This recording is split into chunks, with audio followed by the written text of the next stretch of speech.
Yes. ఈ అమ్మాయిని తీసుకెళ్తావు, మళ్ళీ రెండో ఆమెను తెచ్చుకుంటావు, మళ్ళీ మూడో ఆమెను తెచ్చుకుంటావు, ఈమెను 10 కోడి తుకులు చేస్తావు సద్దం చేసినట్టు. నిజాలు కఠోరంగా ఉంటాయి. Yes. కఠోరంగా 5 నెలల బిడ్డని పట్టుకొని తల్లి పరిగెడుతున్న చూడు వెస్ట్ బెంగాల్లో,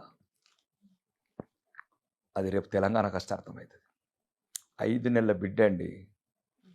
వాడు ఏం నేరం చేశాడండి? 5 నెలల బిడ్డ ఏం చేశాడు?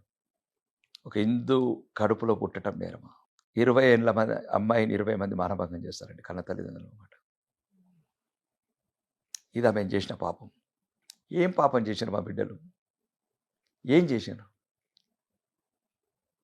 కన్న తల్లి అంటదండి, అహ్మద్ బాయ్ నా బిడ్డ 14 ఏళ్ళ అమ్మాయి, ఒక్కొక్కసారి అందరు ఒకేసారి పడుకోకండి, ఒక్కొక్కరు పడుకున్నారు. ఏం పాపం చేశారండి హిందువులు? పక్కనున్న అహ్మద్ పాప నచ్చి రేపు చేస్తుంటే కన్న తల్లి కన్నీళ్ళు అండి అవి వెస్ట్ బెంగాల్లో. ఇది ఈ జాతికి చైతన్యం కావాలా, మేల్కొలాలా. ఎవరు లేరు, ఎవరు రారు, ఎవరు కారు హిందువులకు. హిందువులకు మనమే కావాలి. మనకెవరు లేరు, ఇది బహిరంగంగా చెప్తున్నా. అది కొందరికి ఇబ్బందిగా అనిపించవచ్చు, కొందరికి కఠోరంగా అనిపిస్తుండొచ్చు. చెప్పండి, నేను మాట్లాడిన మాట తప్పైతే.